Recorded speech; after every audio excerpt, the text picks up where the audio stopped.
মৌলবাদী দল এখানে ক্ষমতায় আসবে তার কোনো সম্ভাবনা নাই। বাংলাদেশের 52 বছর ইতিহাসে দেখা গেছে যে কখনোই কোনো মৌলবাদী দল তার ক্ষমতায় আসতে পারেনি। হয়েছে আপনি বলবেন কি হুজুর আপনি তো রাজনীতি করতেছেন, কোরআনে তো রাজনীতি নাই। মাঝে মধ্যে অনেক নেতার বক্তব্য এমন শোনা যায় যে কোরআনে রাজনীতি নাই। আমি তারে বলি তুমি মুসলমান না? কাহা মুসলমান।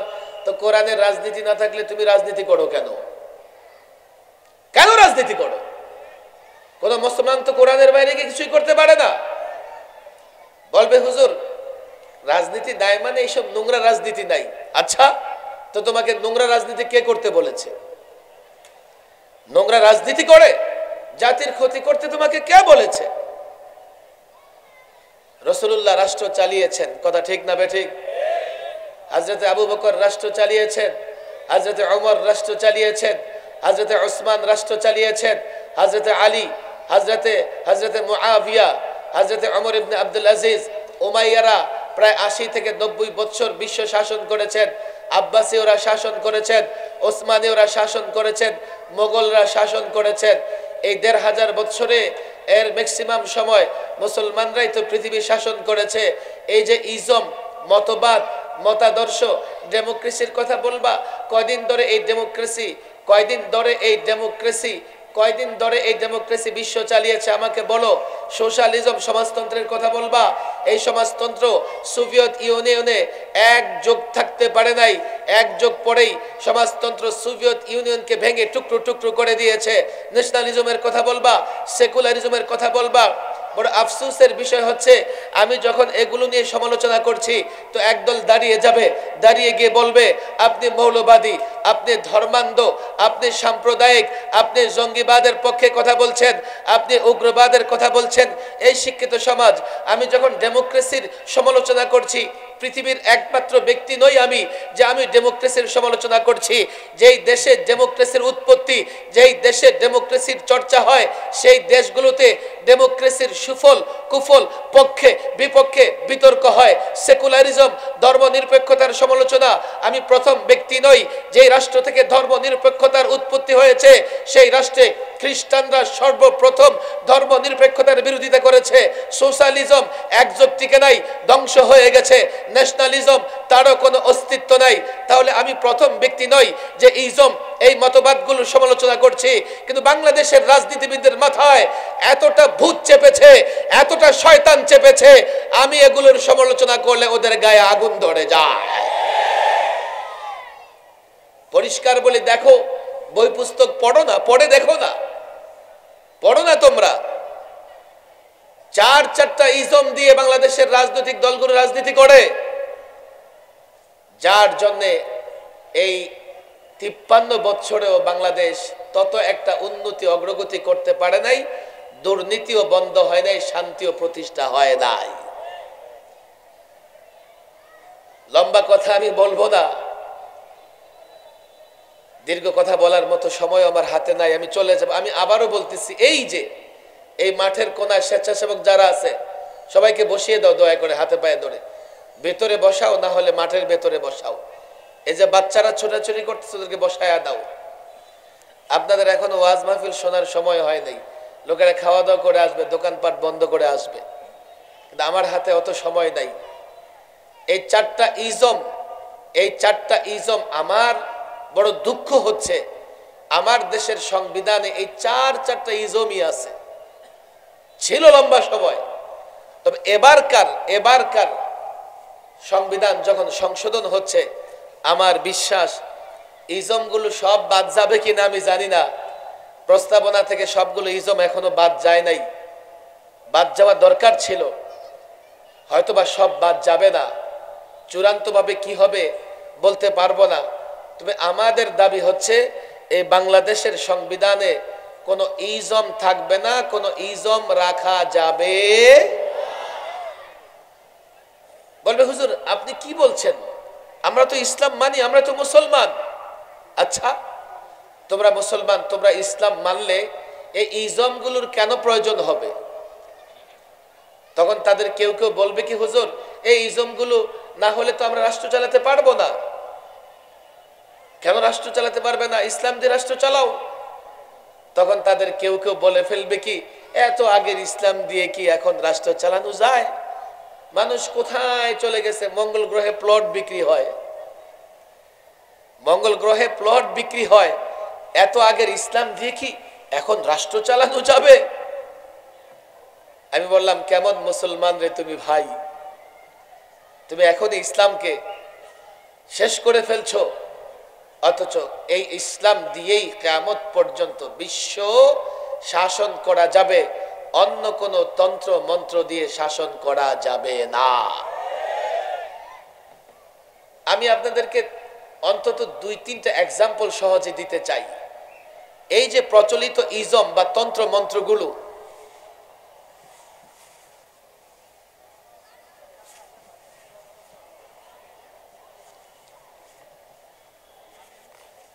এগুলোকে অনেক কারণে যৌক্তিক মনে করা হয়। যেমন একটা কারণ হচ্ছে, প্রচলিত তন্ত্র মন্ত্রে সরকারের মেয়াদ আছে না নাই? আগে ছিল 5 বছর, এখন এটাকে সুপারিশ করছে কয় বছরের? 4 বছরের। ইসলামী রাষ্ট্র ব্যবস্থায় সরকারের কোনো মেয়াদ নাই। কোনটা ভালো কোনটা মন্দ একটু পরে আপনারা সিদ্ধান্ত জানাবেন। হুজুর, মেয়াদ থাকলে সমস্যা কি? মেয়াদ থাকলে সমস্যা কি জানেন? আপনি একজনকে নির্বাচিত করেছেন 5 বছরের জন্য, সে যদি অর্থ পাচারকারী হয় 5 বছর ইচ্ছে মতো অর্থ পাচার করবে, ক্ষমতা ছাড়ার আগের দিন দেশ ছেড়ে পালিয়ে যাবে। সে যদি জালেম হয় 5 বছর আপনাকে কিলাবে, মারবে, ধরবে, এরপরে দেখবেন যে ক্ষমতা ছাড়ার আগে দেশ ছেড়ে পালাবে। ইসলামের রাষ্ট্র ব্যবস্থায় মেয়াদ নাই। কোরআন সুন্নাহ মেনে জনগণের কল্যাণে কাজ করতেছেন, সমস্যা কি? থাকেন 50 বছর থাকেন, 1000 বছর থাকেন। কেউ যদি রাষ্ট্র ঠিকঠাক মতো চালায়, সুশাসন প্রতিষ্ঠা করে, আমি কেন তার সঙ্গে লড়াই করব? এই মেয়াদ দিয়ে পশ্চিমারা আমাদের মতো এই তৃতীয় শ্রেণীর রাষ্ট্রগুলোর মধ্যে যে গন্ডগোল লাগিয়ে রেখেছে, একদল থাকবার জন্যে আরেক দল যাবার জন্যে, এই 53 বছর ধরে লড়াই চলছে। এর কারণ একটাই, মেয়াদ মেয়াদ মেয়াদ মেয়াদ যখন শেষ হবে তাকে নামাতে হবে, আর না শেষ হলে আন্দোলন সংগ্রাম করে তাকে অকেজু করে রাখতে হবে। এই কারণে 53 বছরের বাংলাদেশের এই রাজনৈতিক গন্ডগোল করবার কারণে এতটা লাশ পড়েছে, কোন দেশে যুদ্ধেও এতটা লাশ পড়ে না। 53 বছরের বাংলাদেশে রাজনৈতিক গন্ডগোলের কারণে এই মেয়াদ শেষ, মেয়াদ থেকে নামাও, মেয়াদের পরে থাকবার চেষ্টা করো। এই গন্ডগোলের কারণে জনগণের সম্পদ এতটা বিনষ্ট হয়েছে, বছরে বছরে এত গাড়ি ভাঙচুর হয়েছে, জাপান এতটা গাড়ি তৈরি করে না। কোথায় আমার দেশের রাজনীতি? এখন রাজনৈতিক এই দ্বন্দ্ব ফাসাদ, ঘরে ঘরে ভাই ভাই, বাপ বেটার মধ্যে বিভক্তি তৈরি করে ফেলেছে। এখন বলেন, মেয়াদ থাকলে ভালো না না থাকলে ভালো? দরকার কি একজন ভালো শাসন ব্যবস্থা পরিচালনা করছে তাকে সহযোগিতা করি। 2, প্রচলিত রাষ্ট্র ব্যবস্থায় সরকারি দল বিরোধী দল আছে, ইসলামী রাষ্ট্র ব্যবস্থায় সরকারি দল আর বিরোধী দল নাই। থাকা ভালো না থাকা ভালো একটু পরে চিন্তা করবেন। এই যে সরকারি দল বিরোধী দলের খেলা, এটা কেমন জানেন? সরকারি দলের কাজ হচ্ছে সরকার যাহা কিছু করুক না কেন সরকারকে সাপোর্ট করবে। কথা ঠিক না বেঠিক? আমরা দেখেছি 53 বছরে নিজের দল যদি কোরআন সুন্নাহর বিরুদ্ধেও কোনো আইন করে, তো সরকারি দলের লোকেরা সেটাকেও সাপোর্ট করে। আবার বিরোধী দলের কাজ কি? সরকার যাহা কিছু করুক না কেন তার বিরোধিতা করতেই হবে, না হলে তো পরের টার্মে ক্ষমতায় আসা যাবে না। এই হচ্ছে সরকারি দল বিরোধী দলের কাজ। ইসলামী রাষ্ট্র ব্যবস্থায় সরকারি দল বিরোধী দল নাই, তাহলে রাষ্ট্র কেমনে চলবে? হুজুর, ভালো করে বুঝবার চেষ্টা করেন। কোন সরকার যদি কোরআন সুন্নাহ মেনে, কোন সরকার যদি কোরআন সুন্নাহ মেনে জনগণের কল্যাণে কাজ করে, আপনার বিরোধী দল হওয়ার সুযোগ নাই। দেশের জনগণের উপর ওয়াজিব সেই সরকারকে সহযোগিতা করা। আবার কোন সরকার যদি এমন হয় কোরআন সুন্নাহ মেনে জনগণের কল্যাণে কাজ করে না, আপনার সরকারি দল হওয়ার সুযোগ নাই। প্রত্যেকটা নাগরিকের উচিত হবে সরকারের বিরোধিতা করা। প্রচলিত রাজনীতির একটা সৌন্দর্য হচ্ছে ভোটে দাঁড়ায়, জনগণের কাছ থেকে ভোট চায়। ইসলামী রাষ্ট্র ব্যবস্থায় সাধারণত নিজে প্রার্থী হওয়ার সুযোগ নাই। সাধারণত বলে হুজুর প্রার্থী হলে সমস্যা কি? প্রার্থী হলে কি সমস্যা জানেন? নিজে প্রার্থী হয়েছে, নিজেই মাইক ভাড়া করেছে, সিএনজি লাগিয়ে দিয়েছে, সারাদিন ঘুরে আর এই বেচারার গুণগান গাইতে থাকে। অমুকের চরিত্র ফুলের মতো পবিত্র, অমুকের দুই নয়ন জনগণের উন্নয়ন। কথা ঠিক না বেঠিক? আর প্রার্থী হয়ে কালো টাকা ছড়াইতে থাকে আর যুবকদের মাথা নষ্ট করে। হুজুর নোট যেখানে দিমু ভোট সেখানে। অথচ এই যুবক জানে না এই নোট তাকে দেওয়া হচ্ছে না, এটা বিনিয়োগ করা হচ্ছে। বিনিয়োগ করা হচ্ছে। 5 বছরের জন্য নোটের পরে ভোট দিবা, এই চরিত্রহীন লোকটা 5 বছরে তোমার কাছ থেকে হাজার হাজার নোট কেড়ে নেবে। বিনিয়োগ করতেছে, তুমি টের পাবে না, টের পাবা না। ইসলামী রাষ্ট্র ব্যবস্থায় কি হতো? এলাকার লোক জানে যে অমুকে চরিত্রবান, ভালো, সৎ, তাকে কে ধরবে? আপনি আমাদের নেতা হন। তার এখানে বিনিয়োগ বা ইনভেস্ট করতে হবে না। জনগণ যখন কাউকে সৎ এবং যোগ্য বলে স্বতঃস্ফূর্তভাবে নির্বাচিত করবে, সেও চিন্তা করবে যে না, এখানে কোনো ধরনের ঝামেলা করা যাবে না। ভালো মানুষ ঝামেলা করবেও না। এই তন্ত্র মন্ত্রগুলো আমি আপনাদের ক্লিয়ার বলি। ইউরোপের লোকেরা খুব গণতন্ত্র চর্চা করে। আমি প্রায় বলি কই ব্রিটেনে গণতন্ত্র নাই। এখন যে ব্রিটেনের রাজা, তারে কে ভোট দিয়ে রাজা বানাইছে? বলে হুজুর প্রধানমন্ত্রী তো ভোটে হয়। আরে জানেন, কর্মচারী নির্বাচিত হয় ভোটে, রাজা বংশানুক্রমে। আমেরিকার নির্বাচন, আমেরিকার রাজনৈতিক সিস্টেমগুলো আপনি দেখেন। অথচ আমার দেশের রাজনীতিবিদরা এই তন্ত্র মন্ত্রগুলোকে এতটা পূজা করে, এর ব্যতিক্রম কেউ যদি বলে তাকে ধর্মান্ধ কিংবা তাকে সাম্প্রদায়িক জঙ্গি বলতে দ্বিধা করে না। আমি পরিষ্কার বলি, দেখেন, আজ থেকে 32 বছর আগে হযরত হাফিজ হুজুর রাহিমাহুল্লাহ তওবার রাজনীতির ডাক দিয়েছিলেন। হযরত হাফিজ হুজুর রাহিমাহুল্লাহ সেদিন অনুভব করতে পেরেছিলেন এই তন্ত্র মন্ত্র দিয়ে রাজনীতি হলে বাংলাদেশে কোনোদিন সুশাসন প্রতিষ্ঠা হবে না। তন্ত্র মন্ত্র দিয়ে মুসলমান রাজনীতি করলে আল্লাহর কাছে জবাব দিতে পারবে না। আমরা খলিফা, আমাদের কাজ আল্লাহর প্রতিনিধিত্ব করা, এই জমিনে খেলাফত প্রতিষ্ঠা করা, কোরআন সুন্নাহর শাসন প্রতিষ্ঠা করা, যা আমাদের জন্য ফরজ। 32 বছর আগে হাফিজ হুজুরের ডাকে সাড়া দেয় নাই। 32 বছর আগে হাফিজ হুজুরের ডাকে সাড়া দিলে আজকে বাংলাদেশের এই অবস্থা কোনোদিন হতো না। হযরত হাফিজ হুজুর ওই ব্যক্তি যিনি মূলত রাজনীতিবিদদের তওবার আহ্বান করে সঠিক পদ্ধতিতে খেলাফা প্রতিষ্ঠার জন্য ডাক দিয়েছিলেন। আমার বড় আফসোস হয়, আজকে আমরা তো সেই আহ্বান ওলামায়ে কেরামই ভুলে গেছে। আমি কোরআনে কারীমের সেই আয়াতটাই তেলাওয়াত করেছি, মুমিনদের 2 গ্রুপ যদি মারামারি করে, ওয়া ইন তাইফাতানি মিনাল মুমিনিনা ইকতাতালু ফাআসলিহু বাইনাহুমা, মুমিনদের 2 গ্রুপ মারামারি করলে তোমরা মীমাংসা করে দাও, সুলহ করে দাও।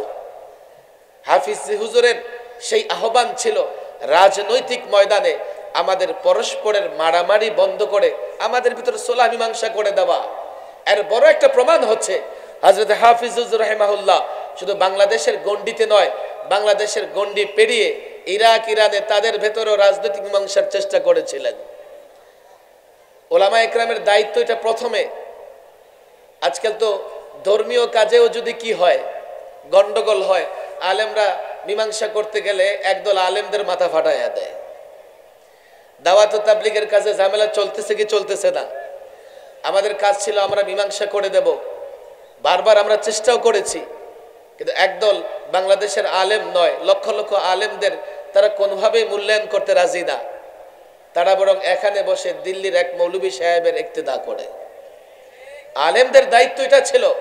আমি এই প্রসঙ্গে কথা বলবো না। আমি চাই 32 বছর আগে হাফিজ হুজুর যে আহ্বান করেছিলেন এই রাজনৈতিক দলগুলোর কাছে আমি সে আহ্বান রাখতে চাই, অন্যায় করেছেন আপনারা। দেশকে তো কোনোদিন দেশকে পরিপূর্ণভাবে দেশের সুশাসন প্রতিষ্ঠা করতে পারবেন না। আমি দেশের জনগণকে বলি, আবার একটা সময় এসেছে, আমরা তওবা করি, তওবা করে খেলাফত প্রতিষ্ঠার চেষ্টা করব তো ইনশাআল্লাহ, কোরআন সুন্নাহর শাসন প্রতিষ্ঠা করবার চেষ্টা করব তো ইনশাআল্লাহ।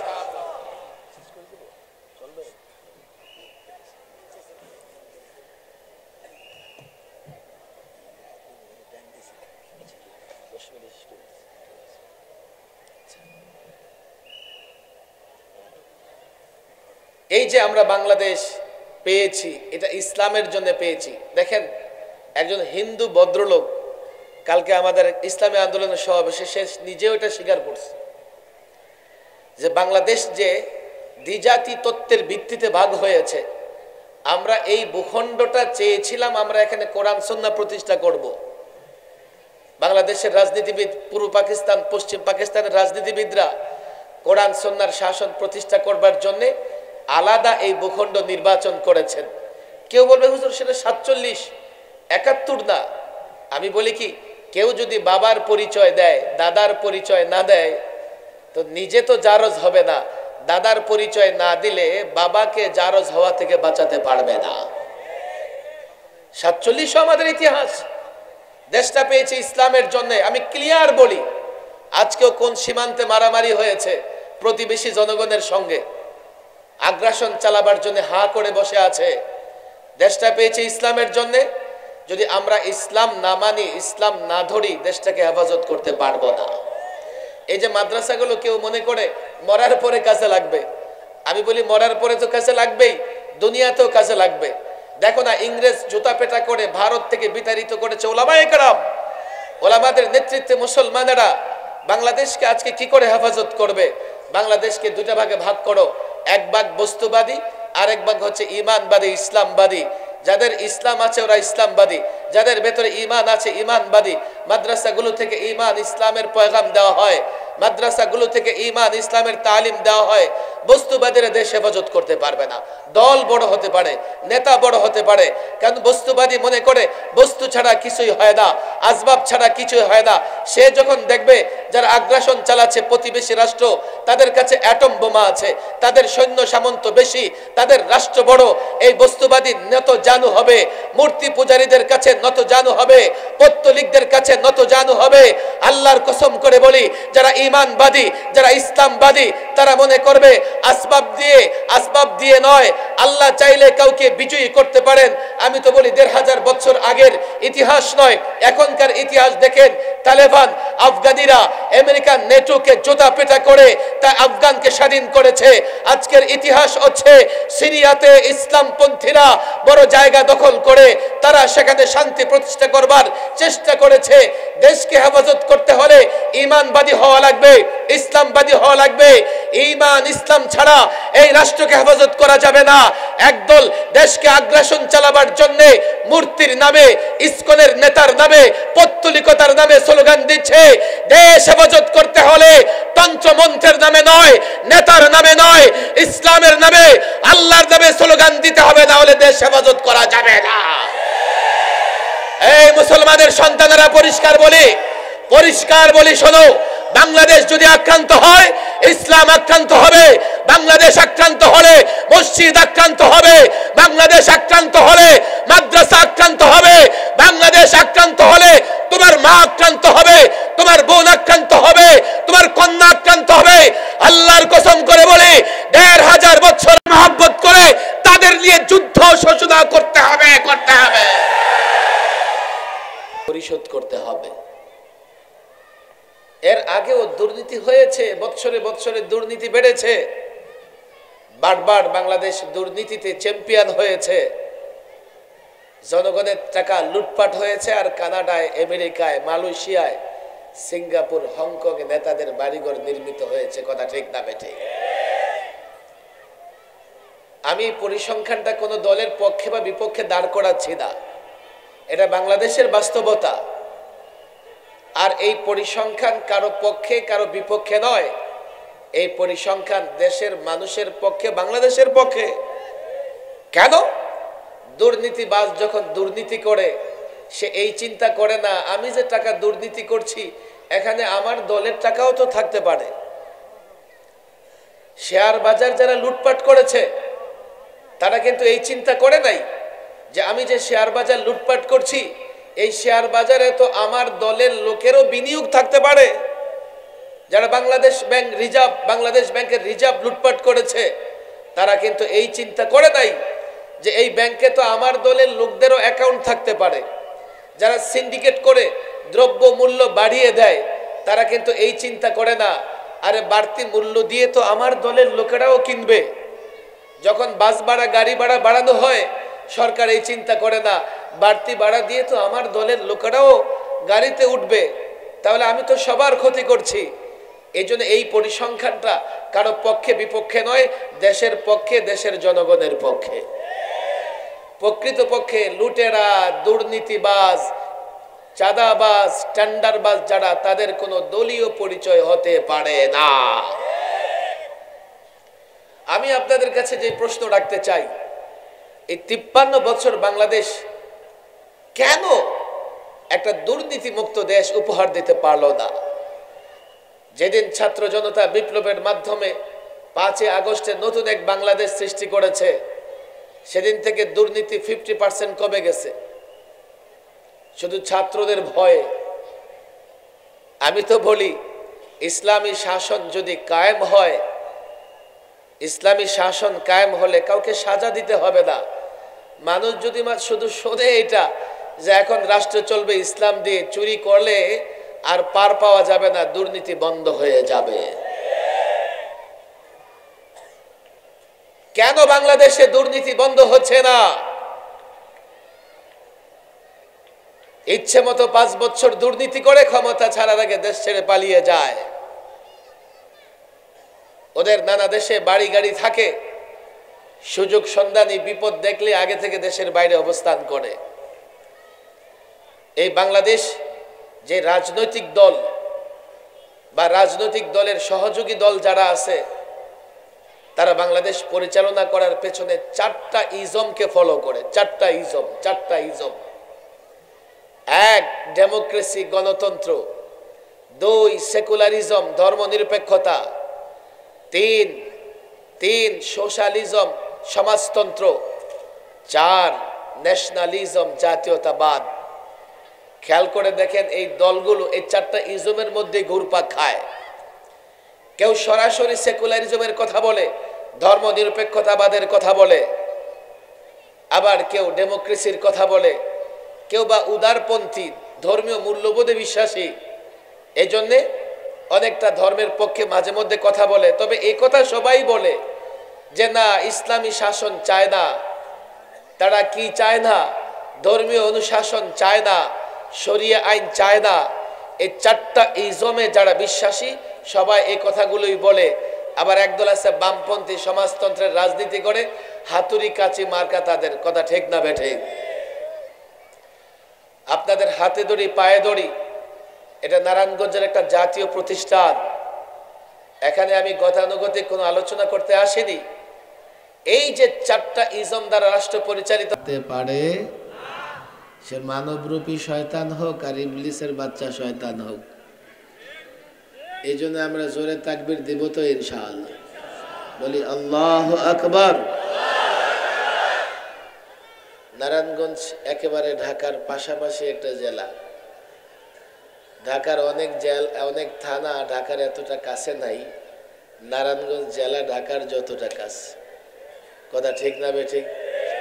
রাস্তাঘাট ভালো হয়ে যাবার পরে 15-20 মিনিটের লোকেরা এখান থেকে ঢাকা চলে যায়। আবার দেখবেন ঢাকা থেকে উত্তর দিকে গেলে 2 ঘন্টা, 1 ঘন্টা, 1.5 ঘন্টাও যাওয়া যায় না। ঢাকার পার্শ্ববর্তী জেলা হিসেবে নারায়ণগঞ্জের লোকদের হিম্মত, সাহস একটু বেশি থাকা দরকার। 1, 2 নারায়ণগঞ্জ একটা বাণিজ্যিক নগরী। এক সময় এই নারায়ণগঞ্জকে কেন্দ্র করেই বাংলাদেশের বড় ধরনের ব্যবসা বাণিজ্য হতো। বিশেষ করে আমি যদি বলি, নারায়ণগঞ্জ এক সময়ের রাজধানীর জেলা। নারায়ণগঞ্জের একটা থানা সোনারগাঁ একসময় এই অঞ্চলের রাজধানী ছিল। কথা ঠিক না ঠিক? দীর্ঘ সময় ছিল। ঢাকা রাজধানী হয়েছে, খুব বেশি হয়নি, বেশি বয়স হয়নি ঢাকার। এর আগে সোনারগাঁ কেন্দ্রিক রাজধানী ছিল এবং সোনারগাঁকে রাজধানী বানিয়ে মুসলিম শাসকরা এই অঞ্চল পরিচালিত করেছে। 700 বছরের আগের ঘটনা, যদিও এই এলাকার ইতিহাসের সঙ্গে সম্পৃক্ত না, তবে এই এলাকার ইতিহাস খুব একটা সংরক্ষিত আছে বলেও মনে হয় না। তবে সিলেটের ইতিহাস, হযরতে শাহজালাল ইয়ামানি তার আগমনের প্রেক্ষাপট, তিনি সিলেটে কেন আগমন করলেন, ওই ইতিহাস যদি আমরা দেখি তখন আমরা বুঝতে পারি ওই ইতিহাসের সঙ্গে সোনারগাঁয়ের ইতিহাস জড়িত। শাহজালাল ইয়ামানি ইয়ামান থেকে সিলেটে কেন আসলেন?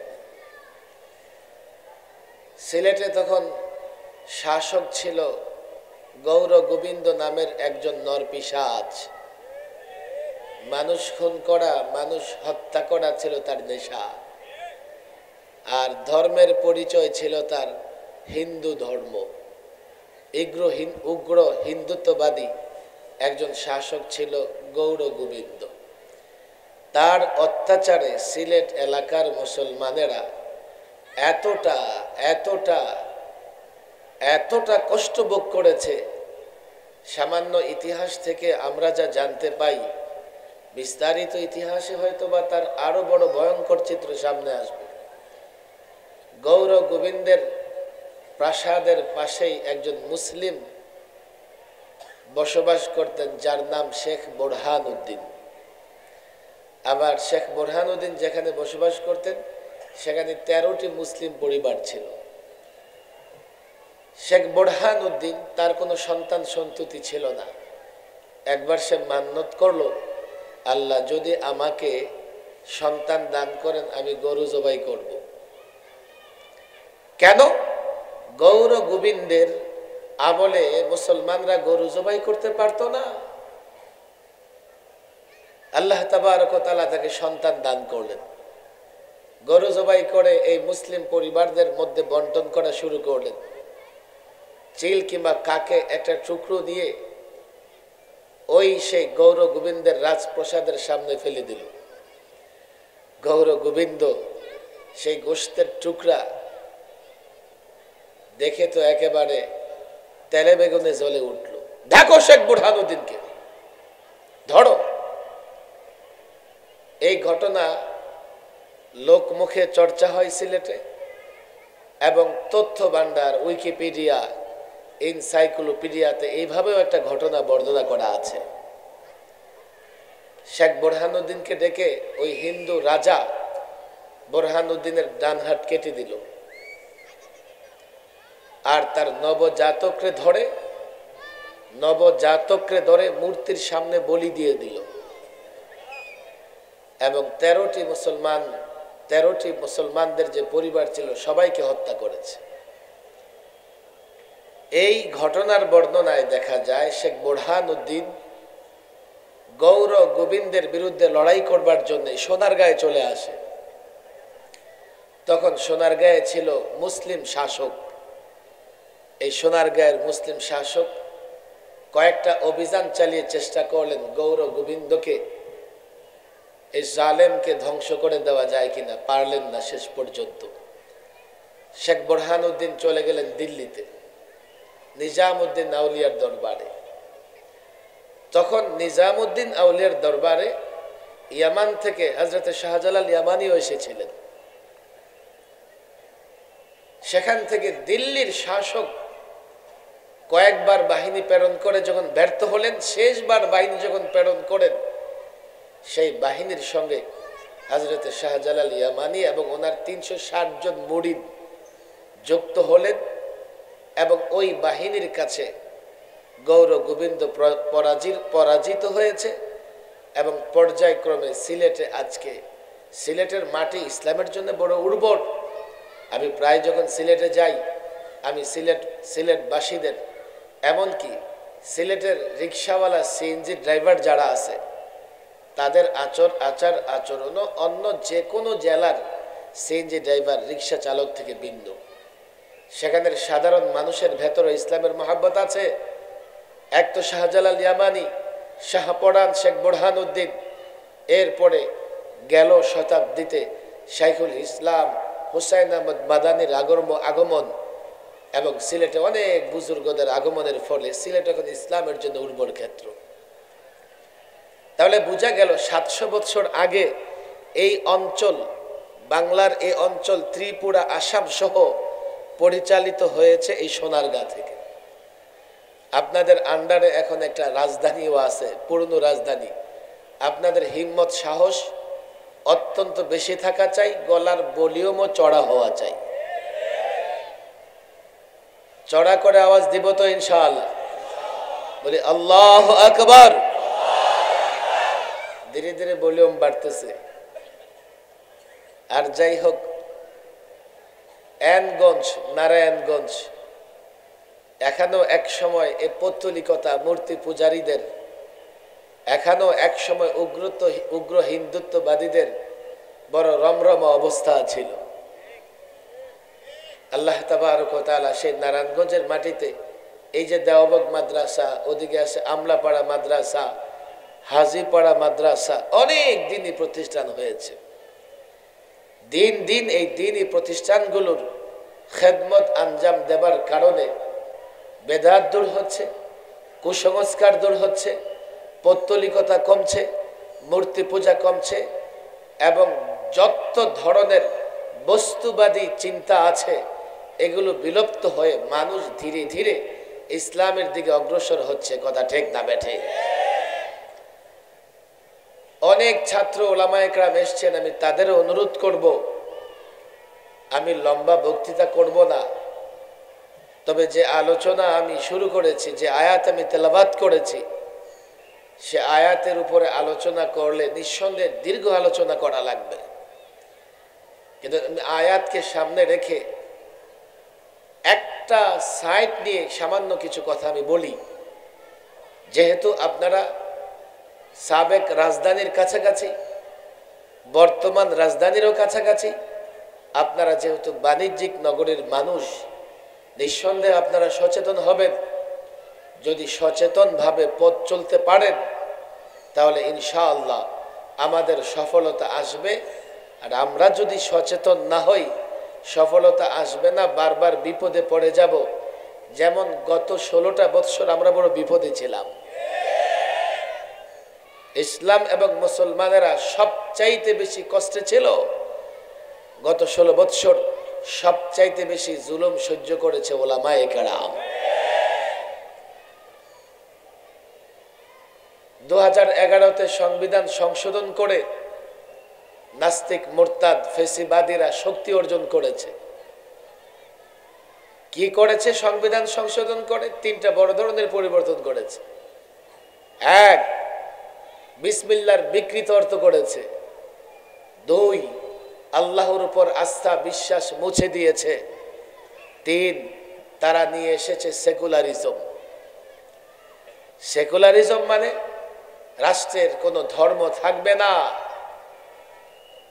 যখন রাষ্ট্রের কোনো ধর্ম নাই, আর আমরা যখন ধর্মের কথা বলি তো আমাদেরকে জেলখানায় ভরা, আমাদের উপর টর্চার করা, আমাদেরকে জঙ্গি বানানো তাদের জন্য সহজ হয়ে গেছে। পরিবর্তন হয়েছে, পরিবর্তন হওয়ার দরকারও ছিল। পরিবর্তনের পর আমরা চেষ্টা করছি 16 বৎসরে ইসলাম এবং মুসলমানদের ক্ষতি করবার জন্যে যত ধরনের আয়োজন করা হয়েছে সব আয়োজন যেন ভণ্ডুল করে আবার ইসলাম, মুসলমান কিংবা এই ভূখণ্ডকে মুসলমানদের জন্য নিরাপদ করার যথাযথভাবে উদ্যোগ গ্রহণ করা যায়, যথাযথভাবে পদক্ষেপ গ্রহণ করা যায়, সেই চেষ্টা আমরা করছি। আপনারা বাণিজ্যিক নগরীর মানুষ, নিঃসন্দেহে সচেতন। ইতিমধ্যে সংবিধান সংস্কার কমিশন, যে সরকার বরাবর যে সংবিধানের সংস্কার নামা বা সংস্কার করে যে প্রস্তাবনা পেশ করেছেন, আপনারা দেখেছেন। সেখানে একটা বিষয় সুন্দর করে বলা হয়েছে, যে সেকুলারিজম, ধর্ম নিরপেক্ষতা থাকবে না।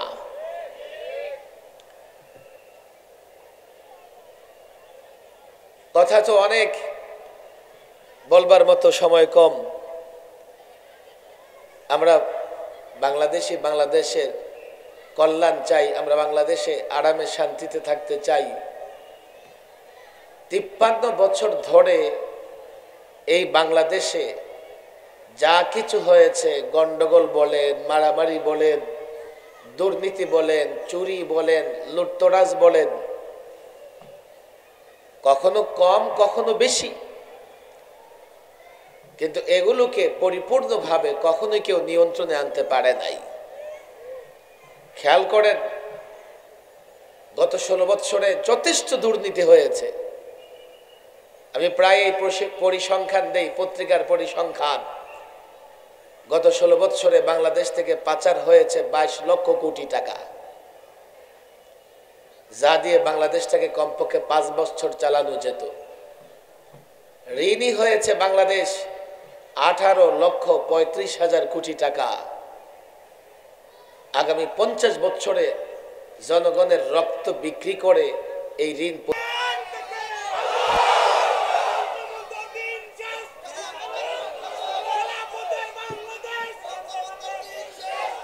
সংক্ষিপ্ত সময় দর্সে বুখারী এখানে হবে। আমরা বুখারী শরীফের শেষ হাদিসের তেলাওয়াত শুনবো, তাকরীর শুনবো। আমি আপনাদের কাছে আবেদন জানাই, খুব কাছের মানুষ আপনারা, হাফিজ হুজুর রাহিমাহুল্লাহ যে মিশন নিয়ে কাজ করেছেন, যেই সূত্রে আল্লামা মুফতি আমিন রহমাহুল্লাহ কাজ করেছেন, আমি যদ্দূর জেনেছি এই মাদ্রাসার সঙ্গে আল্লামা মুফতি আমিন রহমাহুল্লাহ কিছুদিন সম্পৃক্ত ছিলেন মাদ্রাসা পরিচালনায়। আমরা এখন সেই কাজটা করবার চেষ্টা করেছি, অযোগ্য অথর্ব, কিন্তু মুফতি আমিন রহমাহুল্লাহর সেই আদর্শ, হাফিজ হুজুর রহমাহুল্লাহর সেই মিশন নিয়ে কাজ করবার চেষ্টা করতেছি। সহযোগিতা করবেন তো ইনশাআল্লাহ? একটু ওয়াদা করেন, খবরদার। ওয়াদা করতেছেন কার সঙ্গে? আমাদের সহযোগিতা করবেন তো ইনশাআল্লাহ? আমাদের মুরব্বী মাওলানা আবু তাহের জিহাদি সাহেব আমাদের সঙ্গে আছেন।